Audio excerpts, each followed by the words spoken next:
साथियों, आज हम बात करने वाले हैं सुकन्या समृद्धि योजना पोस्ट ऑफिस की। इसके अलावा साथियों, कन्यादान पॉलिसी जो कि LIC के द्वारा चलाई जा रही है। तो साथियों, बहुत ज़्यादा कंफ्यूजन सभी को रहता है कि दोनों में से कौन सी स्कीम बेस्ट है या फिर किस में हमको ज़्यादा बेनिफिट मिलने वाले हैं और हमारे बच्चे के भविष्य के लिए कौन सी ये बेहतर रहने वाली है। तो साथियों, आज हम इन दोनों स्कीम के डिफरेंसेज हैं जो इनमें, उन दोनों के बारे में बात करने वाले हैं। इसके अलावा एक एग्जाम्पल के रूप में कि मिनिमम जैसे 2000 रुपये की बात करते हैं हम कि 2000 रुपये इस स्कीम में या फिर 2000 रुपये कन्यादान पॉलिसी दोनों स्कीम में डालेंगे तो कितना क्या फ़ायदा हमारा रहने वाला है। तो साथियों, इन सभी के बारे में कि क्या इंटरेस्ट रेट रहने वाली है, क्या क्या फ़ायदे हैं दोनों स्कीम्स के, इन सभी के बारे में डिटेल में बात करने वाले हैं। तो साथियों, वीडियो को लाइक कर दें, चैनल को सब्सक्राइब कर दें। साथियों, स्टार्ट करते हैं। पहले बात करते हैं हम कि टोटल जो हमारा टाइम पीरियड रहने वाला है इन स्कीम्स के लिए। तो साथियों, अगर हम सुकन्या समृद्धि योजना की बात करें तो साथियों, ये आपकी 21 साल में पूरी होने वाली स्कीम है। यानी कि जो पेमेंट का टाइम रहेगा, आपका प्रीमियम का टाइम, वो इसमें रहेगा 14 साल। यानी कि जब से आप इस स्कीम को चालू करोगे तो 14 साल तक आपको प्रीमियम इसमें पैसे डालने हैं और बाकी के 7 साल आपको इसमें कोई भी पैसे डालने की आवश्यकता नहीं है। और जैसे ही 21 साल पूरे होंगे इस स्कीम को, आपके पूरे पैसे आपको बेनिफिट के साथ मिल जाएंगे। वहीं यदि साथियों कन्यादान जो LIC की पॉलिसी है इसके बारे में बात करें तो ये फिक्स टाइम नहीं है। इसमें 13 साल से लेके आप 25 साल तक कितने भी साल की आप इसमें करवा सकते हो, आपके ऊपर डिपेंड करता है। 13 साल से 25 साल तक कितने भी साल के लिए आप कर सकते हो। जैसे आप जितने भी साल के लिए आप करते हो तो उस साल में से आपको 3 साल माइनस कर देने हैं। जैसे आप 13 साल के लिए पॉलिसी को करवाते हो तो आपको 13 - 3 करने, मतलब कि 10 साल तक आपको पैसे भरने हैं। इसके बाद में जैसे 13 साल में आपकी पॉलिसी कंप्लीट होगी, आपको पूरा पैसा मिल जाएगा। यदि आप 25 साल के लिए लेते हो पॉलिसी को तो 22 साल तक आपको पेमेंट करना है, 3 साल आपको पेमेंट नहीं करना है, 25 साल में आपकी पॉलिसी पूरी हो जाएगी। तो साथियों, इसके बाद में बात करते हैं जो सुकन्या समृद्धि योजना की स्कीम है हमारी पोस्ट ऑफिस वाली, वो सिर्फ आप लड़कियों के लिए ही करवा सकते हैं। यदि आपके लड़का हुआ है तो उस स्कीम का फायदा आप नहीं ले सकते। इसके अलावा साथियों, जो कन्यादान पॉलिसी है इसका दूसरा नाम साथियों जीवन लक्ष्य योजना भी है। तो साथियों, इस जीवन लक्ष्य योजना के तहत यदि आपके लड़का है तो आप इस स्कीम का फायदा फिर भी ले सकते हो। लड़की हो लड़के, लड़का या लड़की, इससे आपकी इस स्कीम में कोई भी फर्क नहीं पड़ने वाला है। इसके बाद में साथियों बात करते हैं एज डिफरेंसेस की। तो साथियों, जो सुकन्या समृद्धि योजना है इसमें जो आपकी बच्ची है जिसके लिए आप ये योजना ले रहे हो उसकी आयु 10 साल से ज़्यादा नहीं होनी चाहिए। यानी कि आपकी बच्ची का जन्म से लेके और 10 साल के भीतर है तो आप उसको इस योजना का फायदा दिलवा सकते हैं या फिर इस योजना को उसके लिए चालू कर सकते हैं। लेकिन साथियों, जो हमारी कन्यादान पॉलिसी है उसमें आपकी बच्चा, लड़का या लड़की जो भी है, तो उससे इसमें मतलब नहीं है। इसमें एज डिपेंड करती है पेरेंट्स की। तो साथियों, पेरेंट्स की एज 18 साल से लेकर 50 साल के बीच में होनी चाहिए। यदि ये एज, इस एज के अंतर्गत पेरेंट्स आते हैं तो उनको इस योजना का फायदा वो ले सकते हैं, अप्लाई कर सकते हैं इस योजना का फायदा लेने के लिए। इसके बाद में साथियों एक इम्पोर्टेंट बात करते हैं टैक्स बेनिफिट की। साथियों, दोनों ही स्कीम्स में आपके लिए टैक्स पे छूट रखी गई है ATC के तहत। इसके अलावा जो मैच्योरिटी का पैसा है और जो इसमें डेथ क्लेम वाला जो सम एश्योर्ड का मिलेगा आपको, वो भी आपको सभी तरह से टैक्स फ्री का इसमें रखा गया है। इसके बाद में साथियों एक महत्वपूर्ण बात कर लेते हैं, जो सबसे बड़ा डिफरेंस हम लोग देखते हैं इंटरेस्ट रेट का। साथियों, वर्तमान में सुकन्या समृद्धि योजना की जो इंटरेस्ट रेट है वो 8.20 चल रही है। साथियों, ये फिक्स नहीं है, क्वार्टरली ये चेंजेज होती रहती है पोस्ट ऑफिस के हिसाब से। हर 3 महीने में नई ब्याज दर निकल के सामने आती है। फिलहाल वर्तमान में यदि आप करवाओगे तो 8.20% आपका ब्याज यहाँ पे आपको मिलने वाला है सुकन्या समृद्धि योजना के बारे में, सुकन्या समृद्धि योजना के लिए। लेकिन साथियों, कन्यादान पॉलिसी की हम बात करें इंटरेस्ट रेट की, तो साथियों यहाँ पे कोई फिक्स इंटरेस्ट रेट नहीं है। इसमें आप पॉलिसी अगर कम टाइम के लिए करवाते हो तो इंटरेस्ट रेट आपको कम मिलेगा। यदि लंबे टाइम के लिए आप करवाते हो, जैसे 20 साल 25 साल के लिए करवाते हो, तो साथियों यहाँ आपको ज़्यादा इंटरेस्ट रेट मिलेगा।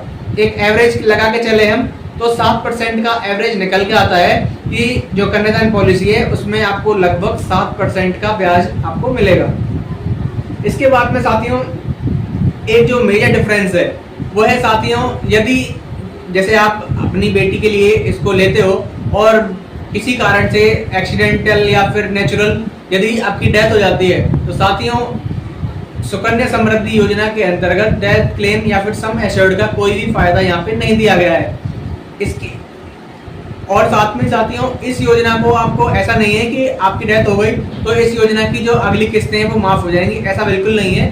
घर में किसी दूसरे सदस्य को इस योजना के अंतर्गत लगातार पैसे जो भी किस्त है आपने फिक्स कर रखी है, फिक्स की यहाँ पे पेनल्टी नहीं है साथियों, मिनिमम 250 रुपये होता है। एक साल के अंतर्गत यदि आप 250 रुपये भी डालते हो तो वो निर्बाध रूप से चालू रहेगी आपकी स्कीम। तो साथियों, घर के किसी दूसरे कैंडिडेट को ऐसा करना पड़ेगा जिससे कि ये स्कीम सुचारू रूप से रह सके और जो मैच्योरिटी के टाइम पे बेनिफिट्स मिलने वाले हैं वो आपको रेगुलरली मिल जाए। लेकिन साथियों, वहीं हम कन्यादान पॉलिसी यानी कि जीवन लक्ष्य पॉलिसी की बात करते हैं तो वहां साथियों आपको सम एश्योर्ड के हिसाब से वहां पैसा मिलेगा। इसमें साथियों एक ये भी होता है कि जैसे नेचुरल डेथ होती है तो सम एश्योर्ड जितना होता है, एक एग्जांपल से मैं बताऊंगा आपको। साथियों, कन्यादान पॉलिसी की यदि हम बात करते हैं, यदि हम 2200 रुपये किस्त आती है, यानी कि बात करते हैं हम ईयरली जो 26,000 रुपये का इन्वेस्टमेंट होता है इसमें, जो प्लान हम लेते हैं 2000 रुपये के बेरी में 2200 रुपये के लगभग किस्त आती है महीने की, तो इसको हम लेते हैं साथियों। तो इसमें क्या होता है कि 4,23,000 रुपये तक का आपको यदि आपकी नेचुरल डेथ होती है तो उसका मिलता है। यदि एक्सीडेंटल यदि आपकी डेथ होती है तो उसमें साथियों 9 लाख रुपए तक का आपको जो आपका बीमा है वो होने वाला है। इसके साथ में साथियों जितना भी आपका सम एश्योर्ड है, जैसे हम यहाँ पे 2200 रुपये महीने के हिसाब से किस्त भर रहे हैं, तो इसमें साथियों मैं कैलकुलेट करके बता रहा हूँ पूरा कि 45,000 रुपये के आसपास आपको हर साल बच्ची के एजुकेशन और उसके भरण पोषण के लिए आपको हर साल मिलेगा, जब तक कि आपकी ये पॉलिसी मैच्योर्ड नहीं हो जाती। इसके अलावा जब भी आपके साथ वो एक्सीडेंट वगैरह जो भी होता है उसके बाद में आपकी सारी किस्तें यहाँ पे माफ हो जाती हैं। साथियों, ये जब पहली किस्त आप भर देते हो उसके बाद से ही ये सब सुविधाएं आपके लिए इस योजना के अंतर्गत प्रारंभ हो जाती हैं। इसके अलावा साथियों मैच्योरिटी की बात करते हैं तो मैच्योरिटी पे साथियों सुकन्या समृद्धि योजना में 2000 रुपए के हिसाब से आपको 11,08,412 रुपए मिलेंगे। वही साथियों यदि आप जीवित रहते हैं और कन्यादान पॉलिसी की पूरी किस्तों को भरते हैं तो साथियों आपको 10,53,000 के आसपास पूरा पैसा यहाँ पे आपको देखने का मिलेगा मैच्योरिटी के रूप में। यदि साथियों आपकी किसी कारणवश पहले ही डेथ हो जाती है, जैसे आप मान के चल रहे हैं कि पहली किस्त डालने के बाद ही आपकी किसी कारण से डेथ हो जाती है, तो साथियों एक्सीडेंट से डेथ होती है तो 9 लाख रुपए वो आपको हाथों हाथ मिल जाएगा। इसके अलावा 45,000 रुपए हर वर्ष बेटी के एजुकेशन या फिर उसके भरण पोषण के लिए, लड़का लड़की जो भी है उसके लिए मिलता रहेगा। इसके अलावा मैच्योरिटी पे जब आप उसकी मैच्योरिटी कंप्लीट हो जाएगी पॉलिसी की तो उस टाइम पे 10,53,000 रुपए आपको मिलने वाले हैं। तो साथियों यदि डेथ होती है हमारी तो पूरा क्लेम अगर देखा जाए तो साथियों लगभग 25 लाख रुपए का एवरेज में यहाँ पे हमको क्लेम देखने को मिलता है। यदि हम पूरी किस्त भरते हैं और हमें कुछ नहीं होता है तो साथियों लगभग 10.5 लाख रुपए के आसपास हमको 10,53,000 58,000 जो भी है वो हमको यहाँ पे मिलेंगे। अब बात करते हैं साथियों कि कौन सी स्कीम का फायदा आपको लेना चाहिए दोनों का कंपैरिजन देखने के बाद। तो साथियों हमारी तरफ से सजेशन ये है कि आपको दोनों स्कीम्स का फायदा लेना चाहिए। दोनों का नहीं लेते हो तो कम से कम कंपलसरी रूप से आपको सुकन्या समृद्धि योजना का फायदा अवश्य लेना चाहिए, क्योंकि साथियों यहाँ पे किसी भी तरह की कोई भी पाबंदी नहीं है। मिनिमम 250 रुपये आप हर साल डालते हो तो ये खाता निश्चित रूप से चालू रहेगा।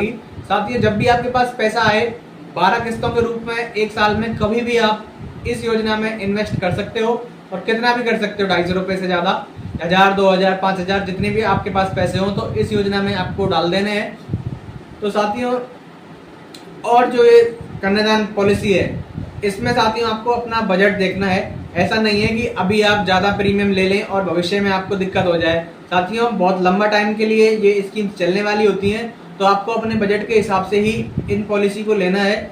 मिनिमम जैसे 2000 रुपये आप यदि अफोर्ड कर सकते हो मिडिल क्लास के लिए तो आप इसको ले सकते हो। इसमें अच्छा खासा आपको सम एश्योर्ड या फिर पूरी पॉलिसी के तहत जो पूरी सिक्योरिटीज हैं वो देखने को मिलती हैं। तो साथियों दोनों ही योजना के अंतर्गत आपको अप्लाई करना है हमारे हिसाब से, क्योंकि सुकन्या के तहत आप ऊपर नीचे कर सकते हो किस्तों को कभी भी, टाइम की भी लिमिट नहीं है और अमाउंट की भी वो नहीं है उसमें पाबंदी। यहाँ पे साथियों आपको पाबंदी रहने वाली है महीने या फिर जैसे चारों तरीका है यहाँ पे, ईयरली, आप ईयरली, क्वार्टरली और मंथली किसी भी तरह से आप पेमेंट कन्यादान पॉलिसी में कर सकते हो। तो साथियों यहाँ आपको अपने बजट के हिसाब से इन्वेस्ट करके चलना है जितना आप अफोर्ड कर सकते हो। तो साथियों इस वीडियो को उन सभी लोगों के साथ शेयर करें जिनके घर में छोटे बच्चे हैं, या खासतौर से उनके लिए जिनके घर में बेटियां हैं। तो साथियों उनके लिए ये वीडियो बहुत नॉलेजफुल या फिर हेल्पफुल रहने वाली है, क्योंकि साथियों सभी को कन्फ्यूजन होता है कि दोनों स्कीम्स में से कौन सी स्कीम का फ़ायदा वो लें, जिससे भविष्य में एजुकेशन या फिर शादी विवाह के लिए कोई दिक्कत उनके लिए ना हो। तो साथियों तो आपको निश्चित रूप से इस वीडियो को जिनकी आप हेल्प करना चाहते हैं उनके लिए शेयर करें और हमारे साथ जुड़े रहें। इसी तरह की वीडियो प्राप्त होती रहेंगी आपको इस चैनल पर, तो चैनल को सब्सक्राइब कर लें और हमारे साथ जुड़ जाएं। धन्यवाद।